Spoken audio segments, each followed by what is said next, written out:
Hey, it's Thursday, and I bet you're sick of election. So I'm here. I got you. Boy, do I got you, because I'm sick of election too. I also missed you. Hello. I hope you're okay and you're not freaking out and you're not screaming at family members and friends and all the rest, and you're going to get through it, especially when you can get your mind off it for a little bit, which is this hour. A couple things I want to tell you about. I'm going to get your mind off the election, but the first story I'm going to tell you is just plaguingly sad. It's those two Kansas moms. You know, the ones who were allegedly murdered by Grandma Tiffany and her whole motley crew. It's been a long time since this happened, and we have not been given a lot of details about the crime itself, like what happened to these two moms out there on that dusty road in the Oklahoma Panhandle. What happened? And now we know. At least we know for one of them, because the autopsy report for Jillian Kelly has been released. And man, does it tell a story of hell. Absolute hell. And she wasn't even the intended target. I'm going to read a lot of it tonight, so I just want to give you a big warning. You put the kids in another room, bed, all the rest, and it's rough stuff. It's very hard to get through, but it is critical because the details, it's all about the details when you're talking about a death penalty state and 5 people are on trial for murder. Okay, then also Liam Payne of One Direction. Been a couple of weeks since he leapt or fell, we didn't know, from a hotel balcony in Buenos Aires and died. So many questions. Did he do it on purpose? Did someone push him? Were there drugs and alcohol? What happened? And it turns out the cops there are making some headway, because now they got 3 people under arrest. I'm going to tell you all about how they got to these people and what answers it actually yields, because I think a lot of people miss Liam Payne. You know, even if you're not a huge fan of One Direction. This is a really sad story. And then we are not even a week away from a 2-year anniversary of a story that arguably has been the biggest story that this show has covered. Can you guess? I know you can. Idaho quadruple murders. Next week is the 2-year anniversary, and that guy has been locked up pretty much ever since. Locked up in a jail cell, waiting for his day in court, the big day, you know, with a jury. I had one of those days, though, in court today without a jury, and the conversation was all about death. It's a quadruple murder trial. But it wasn't about the victim's death. It was about his death and how he's going to die and how painful it might be. I got some crazy reporting for you. Ann Taylor, that blonde lady who defends him, she's a smart cookie, and boy, did she have an argument to be made today. I'm going to tell you what it is. It's all coming up in just a minute. First, though, if you are a true crime fan, I think that's why you're here. You are all about the mystery, and you're all about the process, from the crime to the investigation to the arrest, rinse, and repeat. But what we never forget on this show is that crime stories are true stories, and they live or die in the details. And tonight I'm going to lay out some details that have just come to light in one of the most despicable cases that we've covered this year. It's this sick and twisted and premeditated ambush and murder of these 2 moms, Jillian Kelly and Veronica Butler. 2 moms in the Oklahoma Panhandle. And though it happened the day before Easter, we're just now getting the medical examiner's report on one of those victims, Jillian Kelly, who I will remind you did not have to be there that day. She didn't have to be at that rural, dusty crossroads where at age 39 her life was ended, painfully. She was a court-ordered supervisor who agreed to tag along so that Veronica Butler could pick up her kids from their grandmother, who was watching those kids because that grandmother's son, the kid's dad, had been ordered into rehab, couldn't watch those kids. So Jillian Kelly, that supervisor, wasn't even assigned to Veronica's custody case, right? This usual person was just off that day. So Jillian stepped in. Jillian had a husband, and she had 4 children. Get that picture. She had 4 kids who were waiting for her to come back home that day in Kansas. Veronica, for her part, she had to fight Grandma Tiffany for every single minute that she could spend with her own kids. As I'm sure you know now, Grandma Tiffany Adams is alleged to have masterminded this whole sadistic double murder of Veronica and Jillian. These were murders allegedly carried out by 4 fellow members of her anti-government fringe group, calling themselves the God's Misfits, not to be confused with another God's Misfits who knows nothing about these people. Those other 4 are named Tad Cullum, it's Grandma Tiffany's boyfriend, Cole and Cora Twombly, that's Tiffany's pals, and then Paul Grice, another pal. And back in September, the state alleged that Paul Grice, the last one to be arrested, fatally stabbed Veronica, and that Tad Cullum, Tiffany's boyfriend, Grandma Tiffany's boyfriend, was the one who fatally stabbed Jillian, the supervisor. And that brings me now to the details. Again, I'm going to give you a warning. This is uncomfortable stuff, autopsy stuff. So turn down the volume, get the kids out of the room, whatever you need to do, cover your ears. We did not know these details when the women's bodies were found. We didn't know the details when the suspects were arrested and made their appearance in court. Not until this week have the investigators given us the big picture of what happened out there. Look how desolate that is.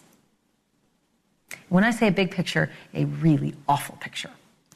Like literal horrors that those women endured on the desolate plains of the Oklahoma Panhandle. While Veronica Butler's autopsy has not yet been released, Jillian Kelly's has. And this might go without saying, but what I'm about to tell you is very disturbing. The medical examiner says that Jillian suffered a total of 16 sharp force injuries, and the majority of them came to the back of her head and her neck. Didn't really go below the shoulders, it was just all up here. She was stabbed in her right cheek. She was stabbed in her left temple, her left jaw, and twice in her left shoulder. She had, quote, defensive type wounds on each of her hands. Her vertebrae were fractured. Her spinal cord severed from the stabbing.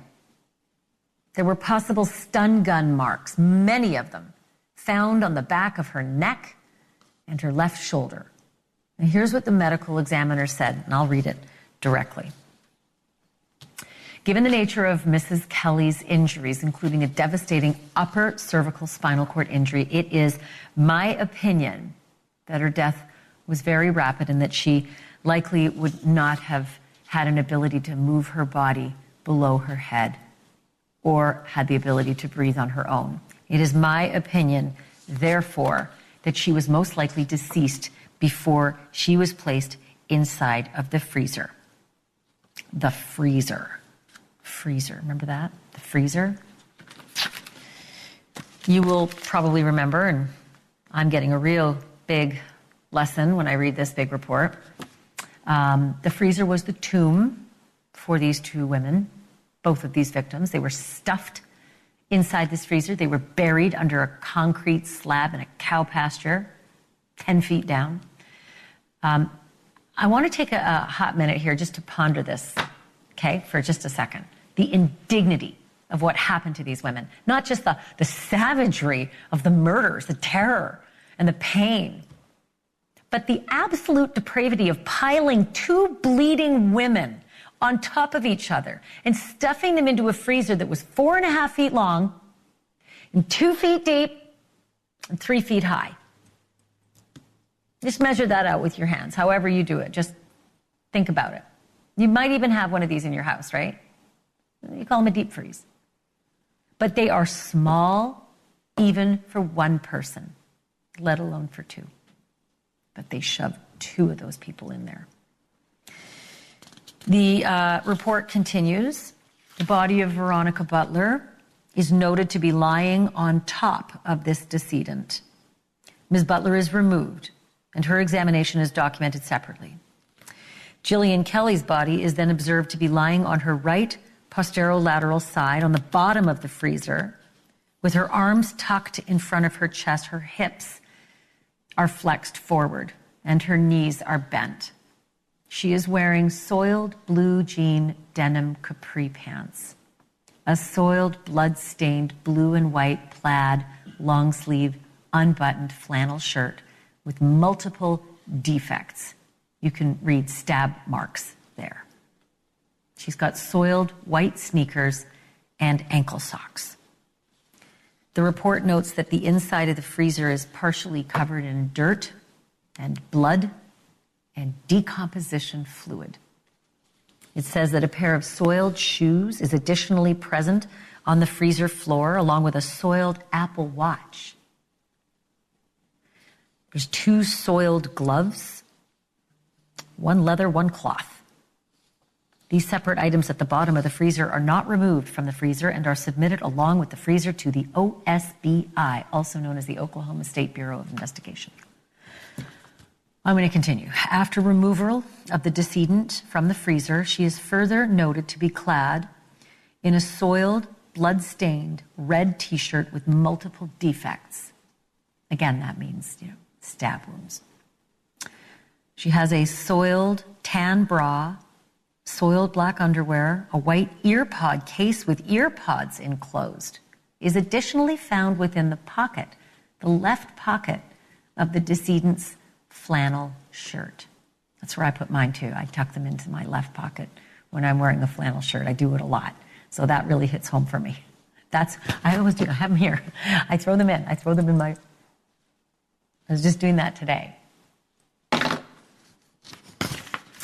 There were additional personal effects as well that were present on her body, including metal earring stud with clear stone within the right earlobe, metal nose ring stud with clear stone within the right nostril, a metal chain necklace around the neck with a small clear stone pendant, a metal wedding band and engagement ring with clear stone on the left 4th finger. And then listen to this. There were 4 metal rings on the right 4th finger, each with a separate name inscribed. You should note here that Jillian Kelly was, of course, the mother of 4. So I'm just going to take a flyer here.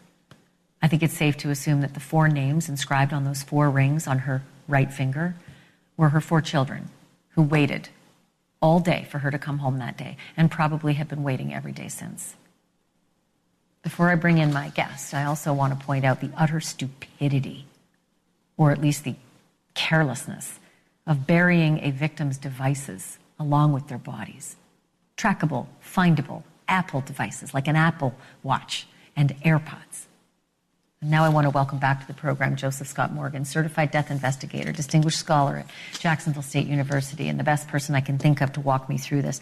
I pick up a report like this and I read through it, and usually it's very clinical, but this one wasn't, Joe. Like this one, I felt like I was out there on that dusty road in the Panhandle, and I felt like I could almost see it happening just by the way the injuries were coming in at Jillian. So can you walk me through how you saw it and what you envisioned playing out based on these injuries?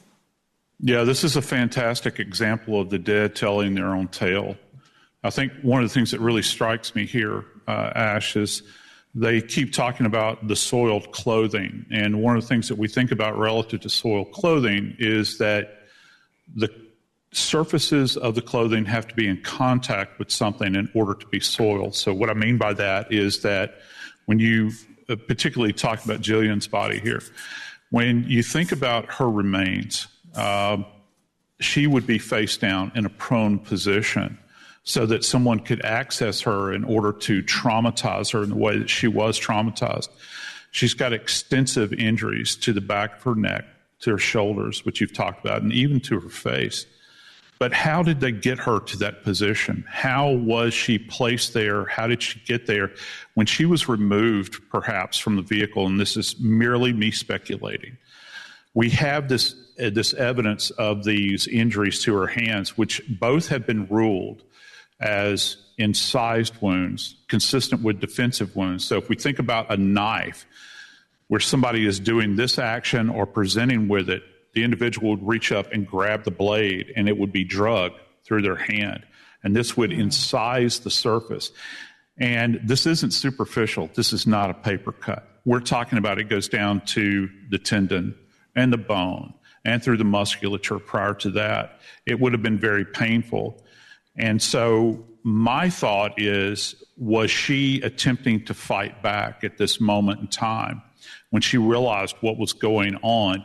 And then one of two things happened, in my estimation. She was either marched out to the gravesite at that point in time, or when they fell upon her, it's kind of an old term about being attacked, fell upon her, once she had been cut like this, they had to stun her. That's where you get these marks for the stun gun on the back of the neck.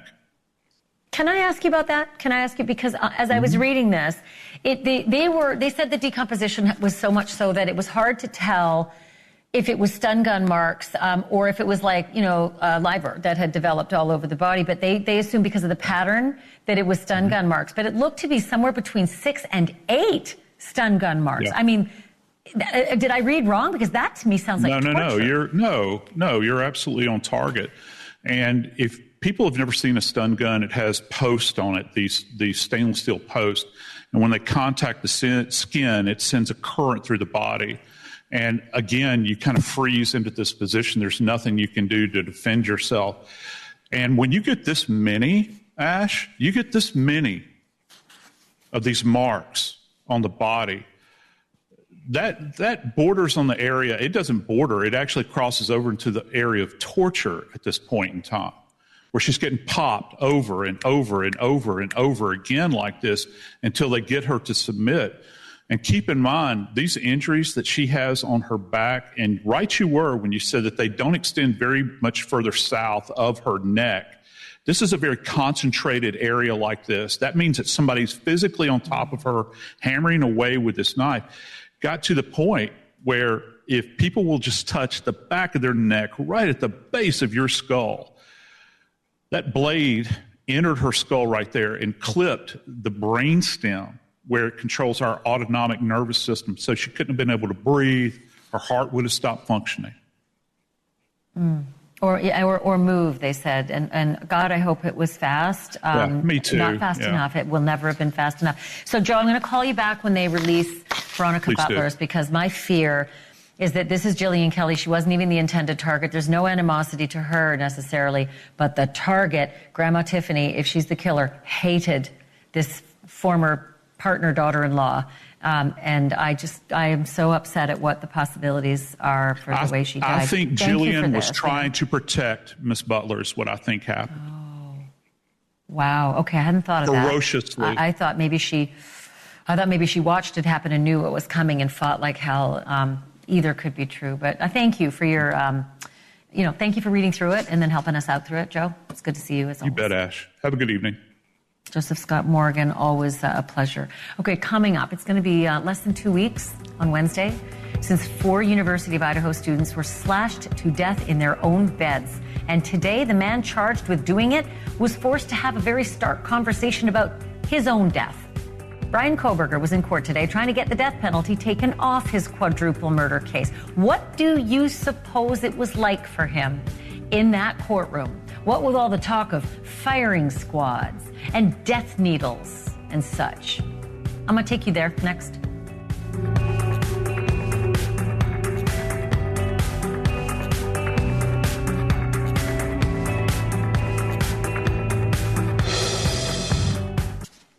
Six days from now will mark 2 years since Maddie Mogan, Xana Kernodle, Kaylee Gonzalez, and Ethan Chapin were butchered to death while they slept in their off-campus house on King Road in Moscow, Idaho.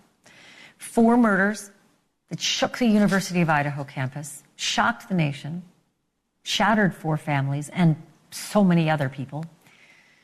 In those 2 years, 1 suspect has been arrested and charged, and he's been sitting in a jail cell almost the whole time. Today, however, he was in a courtroom trying to figure out all the ways not to die.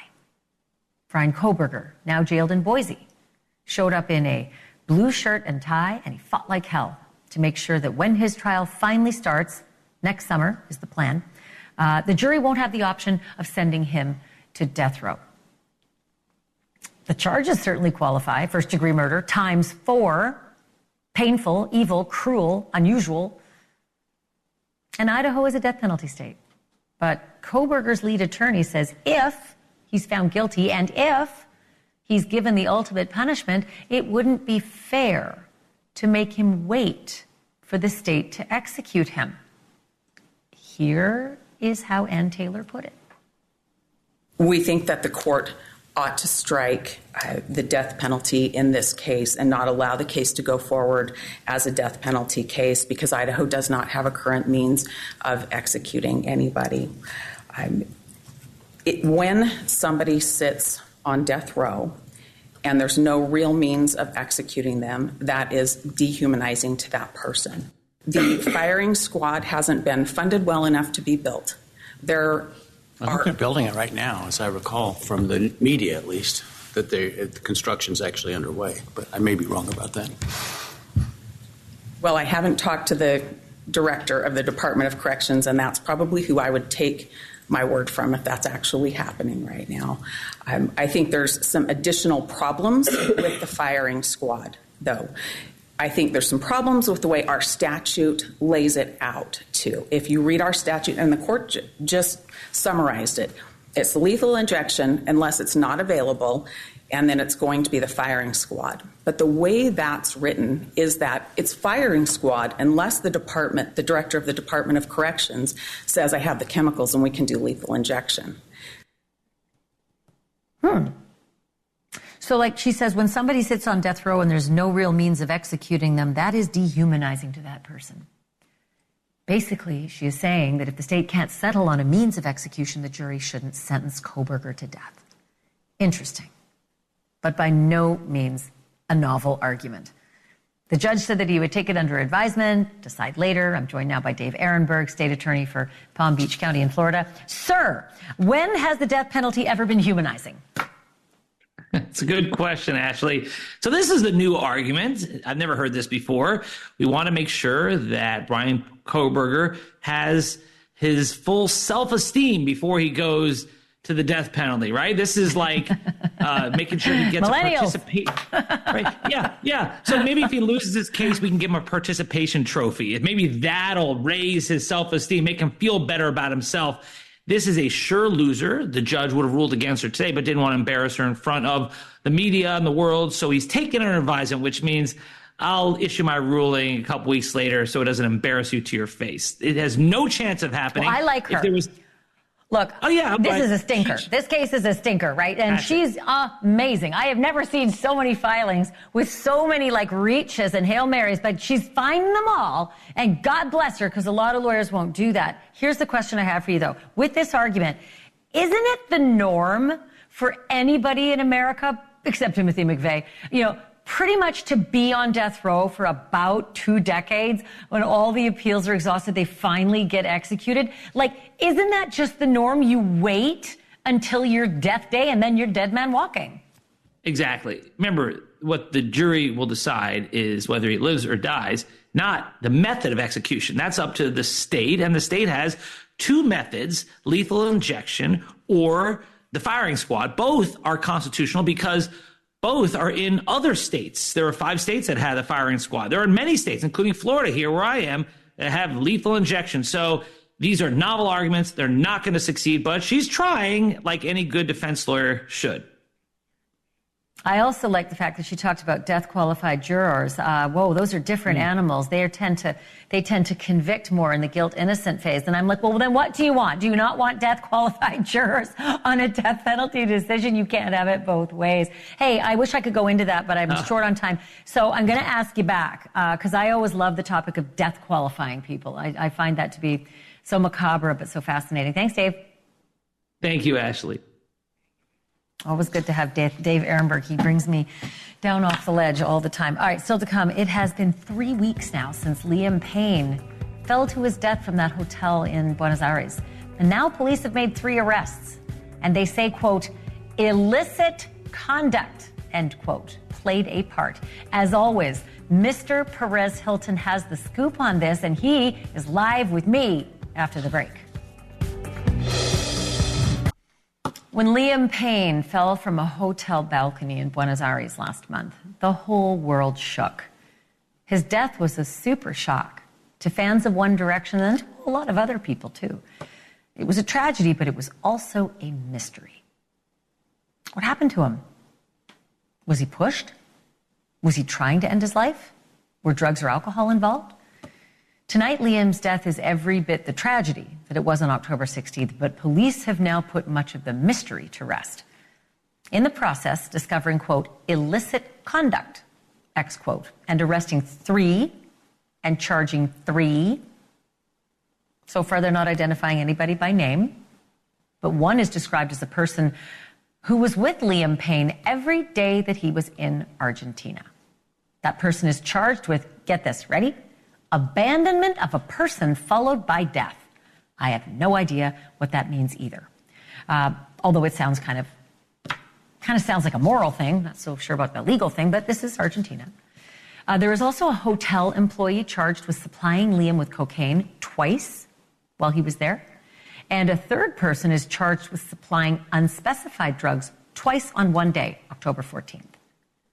Liam Payne had alcohol, cocaine, and a prescription antidepressant in his system when he died. Medical examiners said that he'd likely been in a state of semi or total unconsciousness, end quote.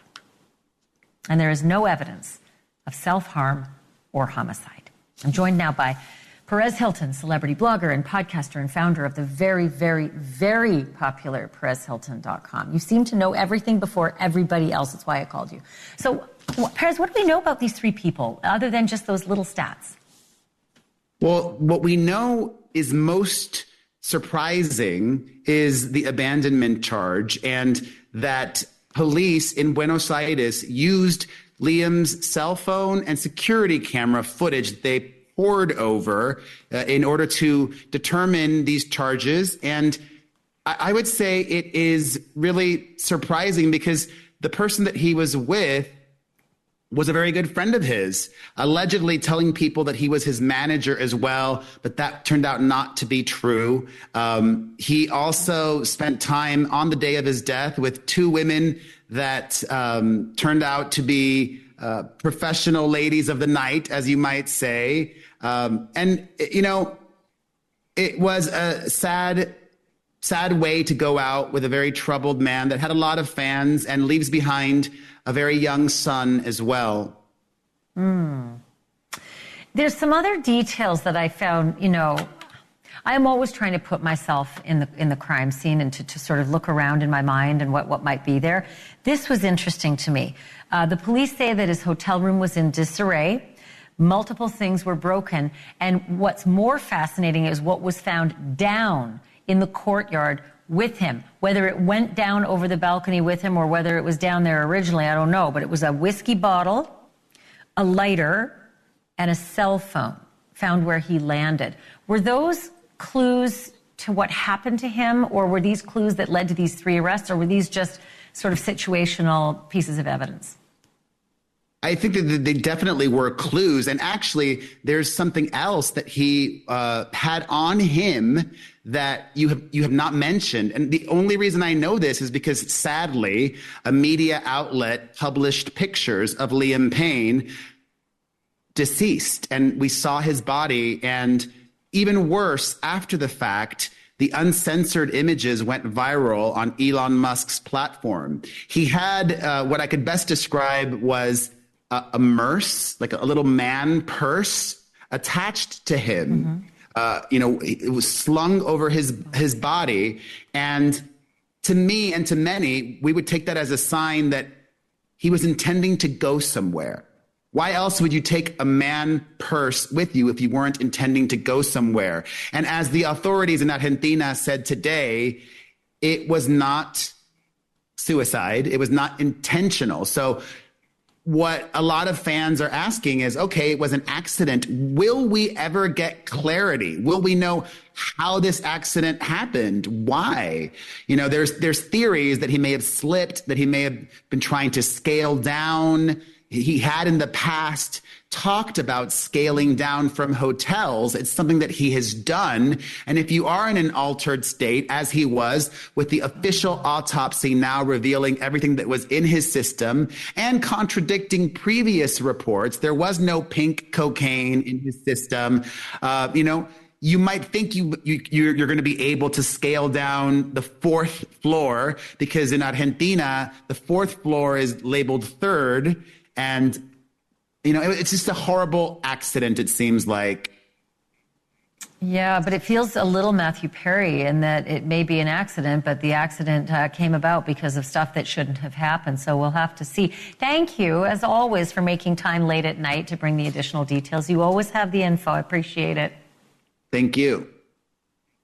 Perez Hilton joining us live tonight.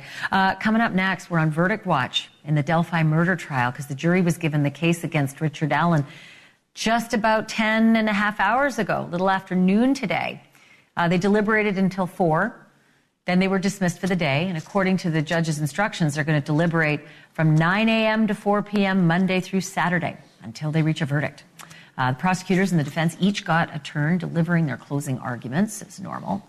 Prosecutor reminded the jury of those graphic details of Abby and Libby's murders. And they replayed that so-called bridge guy video that you've probably seen a lot of. We get a little clip, they got a long one. They also played some of those confessions, plural, that Richard Allen made in jail.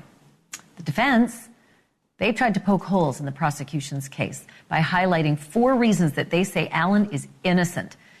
The state's murder timeline was broken, they say. The investigators bungled the ballistics. The confessions that Allen made, they said they were made in a state of psychosis, and that the digital forensics, those were wrong. The defense said, quote, time and time again, we had to do the investigator's job. So we're going to follow the jury's deliberations tomorrow. We're going to have full coverage for you on NewsNation. And still to come, the fallout was swift, the filings were fast. Last week, we aired an interview with a grand jury witness testifying in the case against Sean Diddy Combs. And it turns out Puff's lawyers didn't like the details one bit. Like the 8 alleged videotapes with 8 celebrity victims, possibly 2 to 3 of them minors. Those lawyers say there's been a, quote, barrage of pretrial publicity and they want it to stop, AKA they want it gagged. But that witness is headed back to the grand jury and his lawyer is headed here next. If you were watching last week, you heard one bombshell after another from a man who is not exactly famous in his own right, but he is plugged in to a whole lot of people who are famous. His name is Courtney Burgess. And he's been in the entertainment biz for decades as a talent scout, as a manager, basically as a super mover and shaker. Among his vast network of connections was Kim Porter. That's the former longtime girlfriend of Sean Diddy Combs and the mom of 4 of his kids. When Kim Porter died, Courtney Burgess says that she sent him 11 flash drives, and on those flash drives were 8 videos. He says on the videos were 8 celebrities, including 6 men and 2 women. And they were seen drugged or intoxicated, and he says being sexually victimized by Diddy at those notorious freak-offs. Again, all allegations. He says 2 or 3 of those alleged celebrity victims appear to be minors in the videos. I spoke with Courtney Burgess exclusively the same day he spoke with a federal grand jury in New York. And that interview has opened up a whole can of whoop-ass. Diddy's lawyers are mad. They want the witness and others gagged. They complained to the judge about, quote, a deluge of pretrial publicity that they say is undermining Mr. Combs' right to a fair trial and the integrity of the grand jury process. See if you can figure out what it was exactly that triggered Diddy's lawyers. Take a look. How did you end up in possession of these flash drives? I ended up with the flash drive with a friend from a record label that I was, at the time I was recording in Atlanta. And I ran into a person that knew Kim Porter. So at the same time, she wanted to speak to me on the phone because she heard my voice. He said, who that? That's Courtney B. And then later on that night, he came over and gave me the flash drive. So the friend that you know got the flash drives directly from Diddy's ex, Kim Porter? Yes. In your public statements, you've mentioned 8 videos, 8 celebrities, 6 of them men and 2 of them women. Can you tell me where that's inaccurate? You're right. Okay. Out of those 8 videos, 8 celebrities, 6 men and 2 women, how many of those 8 celebrities were were close to being underage or potentially underage? 2 males. 2 males. And of those... Okay, so this interview, I got to say, it was long. This is just a portion that I'm showing you right now, just a portion of it. It should have gone so much longer.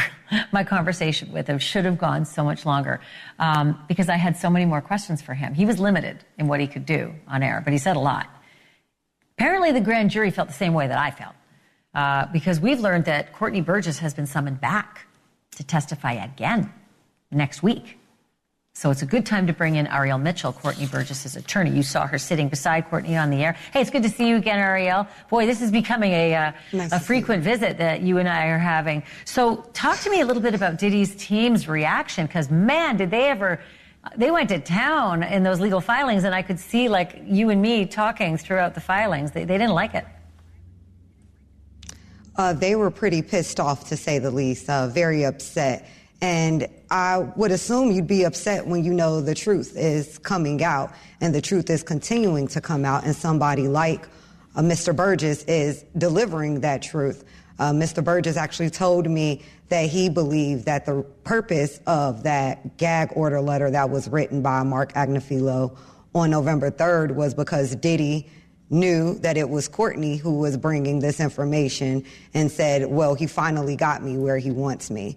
So we truly believe that not only Mark Agnifilo, but also Sean Combs is very much so aware that the things that Courtney has talked about and said he witnessed and the things that were on the flash drives, including the book, as well as the other videos, were definitely of real events and things that had happened. And that is the last thing that Mr. Combs would like out about him, is these factual allegations of things that he has done and that he knows he's done.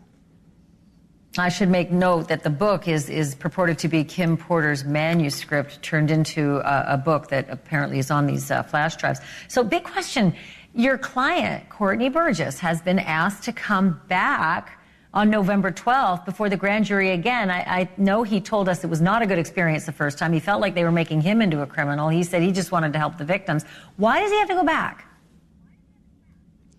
Well, we have to finalize the testimony. So I do believe we may be able to waive our appearance in that where Mr. Burgess might not actually physically have to come back, but there was a rider attached to the subpoena that requested certain documents and videos and evidence that Mr. Burgess had talked about in his interviews prior to the grand jury subpoena and part of what he was supposed to bring. So they just need to bring that to completion, and that's the purpose for us possibly having to testify further. Makes sense. So mark your calendar and come on back on the program and let us know what happens next. Ariel Mitchell, I always love having you on. Thank you for this. Appreciate it. Thank you. Have a great day. You too. And coming up next, breaking news in the ongoing saga of that South Carolina pastor whose wife, Micah Miller, took her own life back in April. Miller's family has long been hoping to see Pastor John Paul Miller arrested, and now he has been. But not for anything related to Micah's death, at least not directly. It has to do with this video. You're going to see it all next. Most of the world has moved on from the sorrowful death back in April of a South Carolina woman named Micah Miller. As we reported in detail at the time, the official finding of suicide was very well founded, yet firmly rejected by Micah's family and other people who believe that Micah's estranged husband, a church pastor named John Paul Miller, drove her to take her own life. For them, the pain is just as raw as ever, and they want that JP, the pastor, to feel the pain too. So protesters are still gathering outside of Pastor Miller's church every Sunday, taunting him and accusing him. And last Sunday, something happened that might have had them singing hallelujah. Pastor John Paul Miller was arrested, but not for anything related to Micah's suicide, allegedly because he assaulted a protester in between these two cars. You can see sort of a movement, and then there's a rush off. He's in the green shirt. Then she follows him. "You touched me. Don't touch me," she says. The video shows Miller is actually charging at her. She later claims that he hit the brim of her hat with his phone while they were arguing. You can't really see it happen, though, on video. But today, NewsNation's investigator Rich McHugh spoke with another protester who saw the whole thing. Take a look. to him. He went to run off. And when he went to run off, we went over there because that is where our cars are typically parked. And some of us were parked over there. So we were just going over there to make sure that he didn't do anything to our cars or whatever the case may be. And that's when Sandra, the girl who he assaulted, stopped in her track at the car, and he comes charging at her. Like I said, we were saying, I said, pussycat, pussycat, run, run, run. And she said, here, kitty, kitty. And when she said that, that's when he charged at her, and he got right in her face and said, what are you going to do? What are you going to do? And hit her in the hat with his phone, like 2 separate times, pretty hard. You could hear it on the video. And that's when the police called, and of course they came, and everything transpired from there. Pastor Miller was released on bail. It was $776. And just days after the FBI raided his home for reasons only known to them. It's all weird. The raid also happened just days after Pastor Miller had applied for a business license because apparently he wants to start a brand new church in Myrtle Beach. That's also interesting. The neighbors all said the FBI was there to raid, but the officers were there saying that they were just doing a law enforcement action. A law enforcement action. Come on. We're in the crime business. We know what's what. Anyway, we're assuming that this whole church that is apparently going to be built in Myrtle Beach, kind of figuring the protesters might show up there too. Anyway, we're going to continue to follow the story. Going to continue to watch what happens. But I am done for tonight. It has been a good return after election. I'm glad to see you. Stick around. Cuomo's next.